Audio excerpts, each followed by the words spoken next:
Hey, it's Max. I honestly thought I'd never say it, but it's time to take a trip down Uncanny Valley as I go through my temperamental LEGO interpretation of Melbourne's high-capacity metro train. Fancy wordplay aside, I'm yet to build this in real life, and these are all renders made using Bricklink Studio. But who knows, maybe I'll be able to build this in time for the metro tunnel opening later this year. I started this mock very recently, around the start of February. I went into it not expecting to be able to get that far, let alone actually finish it, and in under a week of building time at that. The reason for this skepticism of my skill is a variety of reasons, but it mainly boils down to the cab and windows. One of the main reasons I start designing a particular train or tram in the first place is because I've had some sort of inspiration, often from a piece or method that I could use to make an element of it, which in turn gives me motivation to complete it. Take my Siemens for example. The main source of inspiration I had was a rough idea of how I was going to make the cab. That gave me motivation to design the rest of it and try out my idea for the cab, and it turned out well as a result. However, for the HCMT, I had no idea what I was going to do in the slightest. This obviously didn't help the process, but I had to start it in the first place, and to do so, I copied a stripped-down version of my Extrapolis 100's chassis and walls, with my Siemens bogies, and did a preliminary customization job to suit the HCMT. This gave me the much-needed start, and I set about figuring out how to configure the windows to include the black trim around them. But it's not that simple. The keen-eyed of you might notice that only the inner windows on the HCMTs have that thicker black trim, whereas the outer ones lack such a decal. This, besides annoying me greatly, initially complicated things, because I was now dealing with two almost completely different windows that I had to produce. It also doesn't help that the outer ones aren't the same width as the inner ones. I decided to focus solely on the inner ones and figure out the outer ones later, but even that proved challenging. I tried a few different variations on window size and the black trim, but between lining everything up and actually attaching it in a compact fashion, I got burnt out quickly. So, with less than an hour of work done, I hung it up for a few weeks before returning towards the end of February with dedication to try my hardest to finish it. I immediately scrapped my original two designs because the first one had gaps and the second one looked too square. I came up with a third design that looks eerily similar to my first attempt. The biggest reason for the gaps is the 3-high snot, studs not on top, construction, which, as I addressed in my Siemens video, is not ideal to build around. I probably did a better job with the gap mitigation in my first attempt, but either way, I knew that continuing down this path would not lead anywhere good. So with that decision made, I bit the bullet and incorporated stickers to make my life infinitely easier, albeit for a limited time. This new design had 4 stud-high snot sections on either side of the windows that the stickers would be placed on, and that I could also convert to a livery if I had to do so. I didn't create the stickers until quite late into the design process because I was still tinkering with things and I didn't want to have to create 3 different variations, only to not use any of them in the first place. The windows themselves take a leaf out of my Extrapolis 2.0 because it's attached by hanging from the top. After sorting out the inner windows, I cleaned up the wall panels and added the small detail of the side destos before starting work on the outer windows and livery. When it came time to do the livery, I of course went with the Met livery, which the HCMTs are famed for running in. I excluded the black trim from around the outer windows entirely, as it pretty much doesn't exist anyway, and this helped immensely with the livery, because I could fit more snot parts on the side, all the better to livery with. Also, if you couldn't tell, this is actually the outline of the PTV livery, and I decided to colour the outline in dark azure and sort out the actual colours after the fact. Unfortunately, because of the curtain method I used for the windows, I couldn't have the snot section wrapped the entire way around the window, but I've made a combination of tiles and plates work numerous times in the past, and to some extent I actually like the mixture more. With that done, I hit my second roadblock, the doors. After scrapping the temporary Extrapolis 100 doors I had used to get an idea of the shape, I attempted to create the HCMT doors. The doors should be slightly wider than 4 studs, but I didn't know how I would go about doing that without throwing everything out of whack. It ended up being what you would get if you crossed my Extrapolis 100's doors with my commenters, with the exception of the base. And actually while writing this I've realised I've used the wrong glass piece, but it's too late to change it now. I used door rail plates to emulate the rubber gap fillers, which was inspired by my Extrapolis 2.0's actual door rails. This left me with an awkward gap that I had to fill, and is what the roadblock I was referring to before is all about. I spent way more time than I cared to admit trying to seamlessly fill this gap, but determined that the only possible way was to intrude on the interior space by using a bracket. I needed the bracket because of the half plate end. I would have loved to use a 1x2 1x2 bracket, but that would have necessitated that I moved the connection point for the bottom of the doors up, which was impossible without creating complications or extending it further out from its sleek design, so I used a 1x2 2x2 bracket instead. This did allow me to attach the door rails much more cleanly than I had planned, and also enabled me to put a tile underneath the now upside down module to make it almost flush with the base of the walls. To align everything, I used a similar method to the top of my G-Class's cab, with a variable connection using bars. With my fight against the doors won, I reprofiled the sides to bring them more in line with the real thing. I also created a rudimentary roof and the gangways. The gangways were fairly simple, so I won't revisit them after this, but they received multiple revisions throughout the design process. The general idea behind mine is to fill the gaps at the end of the carriages as best as possible. The HCMT gangways also have extra protection that I tried to replicate. My first design for them used door rails yet again, but I've used them for similar things in the past and feared that they were too stubby, so I was on the fence about swapping them out for 2x2 tiles with studs. I did eventually make the switch, and I think the design is better off for it. I added a placeholder concertina to the gangway, which I will probably replace with a functional one if I ever build it, but it looks good as a placeholder, which is more than enough for now. Another error I've identified while writing the script are the missing anti-climbers, which in all fairness to me are concealed by the extra bits that I can only really think of also calling anti-climbers, but for a very different reason. As previously mentioned, I also created a rudimentary roof.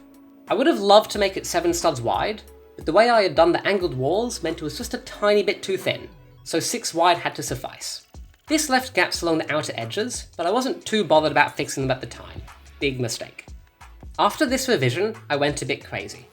I had decided that I didn't like the proportions of the windows and the whole carriage in general, so I went down a massive rabbit hole of constantly trialing different heights and some new window designs to try and make everything look right. I even tried to come up with a more accurate roof lining design that had a separate panel come out of the top that would have been great since it covered up the horrible gap on the side of the roof, but I could not find a way to compact it enough to make it practical. To cut a long story short, after way too long messing around, I said stuff it, and decided that the original design was adequate. I chose the original design over any of my revisions because it was the most in scale with my other rolling stock above all else, even if it does look slightly off on its own. Looking back on it, I wish that I spent a bit more time shortening the carriage length and not just the height, because the real HCMT carriages are shorter than the average carriage on other train types, which is how they snuck in an extra 7th carriage without an excessive amount of work. Then again, my trains aren't all perfectly in scale with each other, especially lengthwise, so it's not the end of the world. And so, after wasting a depressing amount of time, I moved on to replace the placeholder Siemens bogies to get a better idea of what I was working with for the cab and rest of the train. The bogies are a 1-to-1 copy of my Extrapolis 2.0s, with an extra 4 parts tacked on the end. Despite the apparent laziness of the design, I don't think I could have come up with a much better one completely from scratch. The one detail that I could still potentially add is the piston thing on the side that, so I'm told, is called a gas damper and is supposed to provide lateral suspension. I can't wait until they actually work effectively on any train though. And so, without any further excuses left to give, I moved on to the thing of nightmares. Looks are not deceiving. The HCMT's cab has so far been my most challenging to date. After spending at least an hour figuring out how I could even start such a monster, I decided to begin with the cab door and slowly work my way out from there. The cab doors on the HCMTs have the livery go right over it, which I personally dislike as it broke away from the previous standard of colouring them all in blue, and made my life just that little bit harder. I skipped this detail on both of my Extrapolis 2.0 versions for good reason, but I thought it was about time that I tackled it. I only did the livery after I'd finished the cab, so keep in mind that at the time I designed it, it was still all dark azure, but I still provisioned for it as I built it. Anyway, I had to come up with a completely different system to the main doors to facilitate the integration of the cab door. Even then, I'm still not completely happy with it, because I left out the handrails on either side, but for them I figured the trouble I would go through to add them was more than it was worth. I'm not a massive fan of how I did the ladder below the door, but with the constraint of the bogie and the fact that it actually had to be under the door, I couldn't think of a better way to do it. Further up the cab is the driver's side window, and despite that it's curved, I simply added some transparent plates in line with the wall, which I think is a very effective design. After the cab doors and windows were done, I had the immense task of tackling the front curve. I spent what felt like another few hours staring into the abyss at it, forming an idea in my head, and I eventually mustered the courage to try something out. I often have very little foresight, but the foresight that I do have made me screenshot some of the progress I was making on the cab as I was going through the process of designing it. I formed the curved outline of the facade with overlapping hinge plates to get a shape I was happy with, and then lined it with the same curved slopes as the roof. At the same time, I also added the windscreen and desto, as well as the yellow patch at the base. I couldn't angle the sides of the yellow patch, although I did try the new 1x2 slopes, but concluded that the best design was a simple brick-built reduction from 4 studs to 3 at the base. I very quickly realised that I would likely need to hinge it somewhere along its length, and chose to do so on the yellow bit by incorporating some hinge bricks. I tried to round off the ends of the walls with a similar method to my Extrapolis 2.0's, however the 2.0 has a much flatter cab, so I went back on it and used a combination of regular slopes, a cheese slope, and wedge plates instead. I then had the realisation that I actually had to come up with a method to attach everything, and that fusing hinge plates inside each other was not a long-term solution. This set me on a path that I've never been down before in this way, the way of the flex hose. I reformed the curve using 2x2 plates, which also enabled me to add the cab's main side lights. Anyway, those flex hoses. They're great at conforming to whatever shape you need them to, at least for all of 4 seconds before they slowly try to crawl back to their original position. They were the only way I could get the curve to work in an orderly fashion without creating Lego spaghetti behind the cab, although even with that compact design, I managed to slowly work my way there anyway. I attached them at the top by sort of inserting them into a bracket that happened to be there from one of the exterior slopes, and later at the bottom with an inverted clip. More on that now. Attaching the 2x2s to the flex hose was only possible thanks to the godsend that is the new inverted 1x1 clip plates. I currently have no idea if this system will actually work, but I have reserved faith in it. After this beauty of a design was found, I gave it some touch-ups by recoloring some bits of it, and eventually moved on to the livery. That was done pretty quickly, as I've now recreated it many times on many different trains. Then I realised that actually, no, I didn't like the original cab design. I figured that it was too round, if that's even possible, and the thickness of the sides made it look more like an orphaned Adelaide 4000 series, or even a Velocity at a stretch. This is seen most clearly side on, where the curve drops off far too much towards the base. By the time that this revelation had hit, I was done for the day, and picked it up the next morning with a fresh mind, where I decided to make some radical changes. I had to figure out a way to lessen the angle at the bottom of the cab, but figured that the ends of the walls were just about perfect, so I had to come up with another way of doing so. Instead of the continuous plate-thick grey trim along the top of the whole train continuing down to the bottom of the cab, I decided to expand it to bring it more in line with the real thing. I came up with many iterations over the course of the morning, ranging from way too thick to way too complex, but to cut to the chase, this is the design I landed on. It has the perfect combination of complexity and simplicity.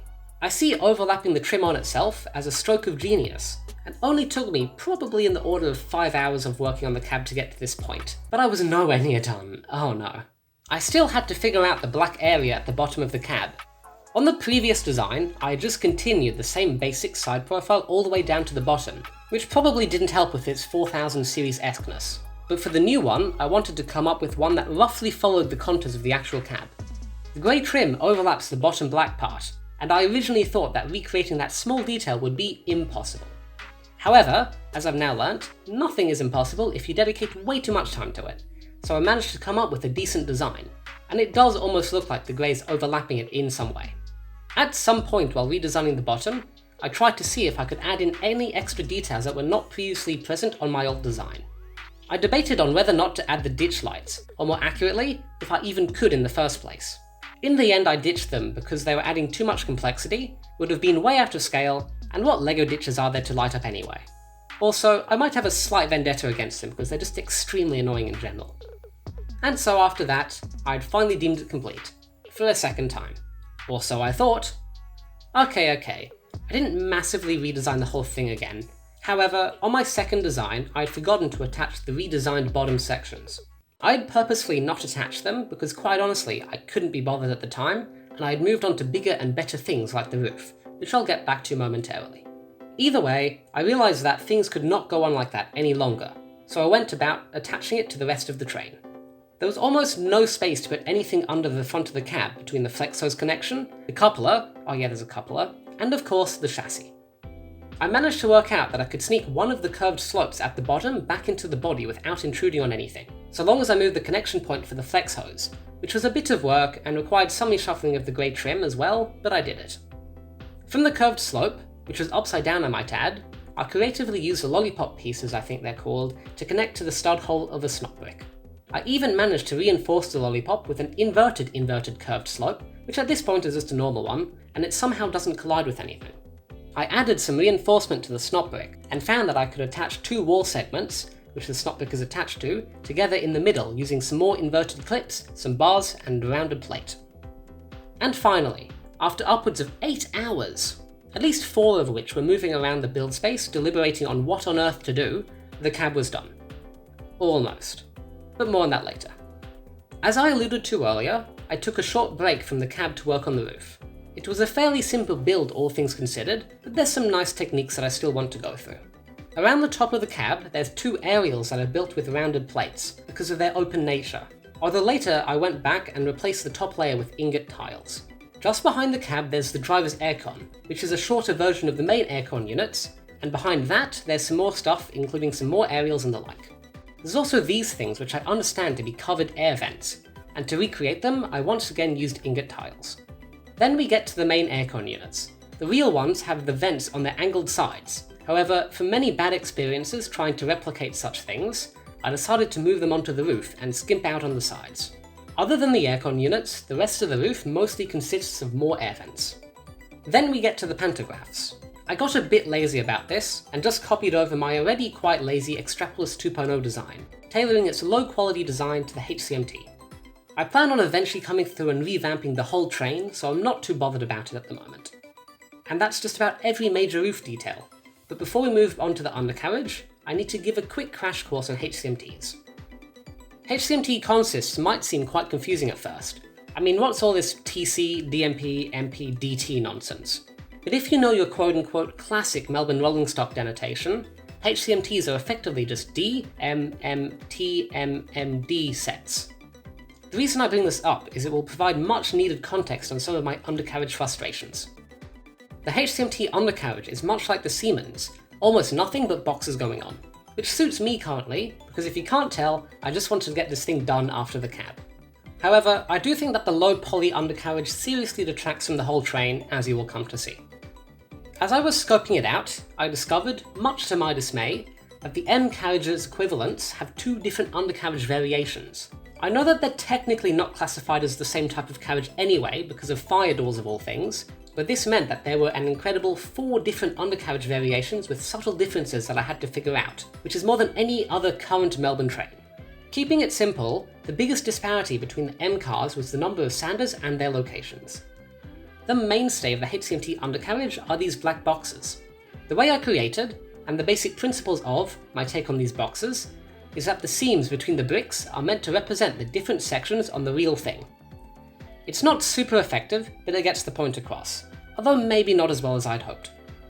Other than the boxes, there's some air compressors and reservoirs, and some other stuff that I sort of modelled. I did the air tanks at the very least. A small bit of actual detail that I put in, and even then it's not that detailed, was the Sanders. Yes, it's another almost one-to-one rip for my Extrapolis 2.0, but at least I added a representation of the tubing going down towards the bogies. As it turns out, I originally misaligned the bogies on the front carriage by a stud. I realised this before finishing the undercarriage, but it was still extremely annoying to fix because it would necessitate another heavy modification to the cab. Really, they should be here on the real thing, because that's more consistent with the other carriages, but then again it's a similar case on many other trains, the Extrapolis 100 being another egregious example. This misalignment threw out the undercarriage slightly, but it wasn't anything too major that I couldn't recalibrate for. However, it got to the point that I wanted it fixed, so I spent another forever shifting the whole cab forward by a stud to facilitate it. So yes, now, finally, after an impressive 4 revisions, the cab is, in fact, mostly complete. But with that modification, I called the train done to the best of my current willpower. Coming in at almost 11,000 bricks, it's my biggest single EMU to date. The last thing I did was add some trailing lights to one of the D equivalent carriages for added effect. Of course I have to do something special at the end, and this time I've decided to create the behemoth that is the 10 carriage HCMT. My current understanding is that the planned configuration is a TC, DMP, MP, DMP, DT, DT, DMP, MP, DMP, TC consist. That is of course subject to change. If it even goes ahead at all, I have my doubts. It took me many minutes to import them all into the same file, but I've managed to render all of my modern Melbourne suburban rolling stock in one image. Perhaps one day I'll be able to recreate this image for real. Here's hoping. If you made it this far into the video, why not subscribe or even chuck a membership in? You'll get early access to videos, sneak peeks on what I'm working on, and more. Thanks to Jay for your support. And with that, thanks for watching, see you next time.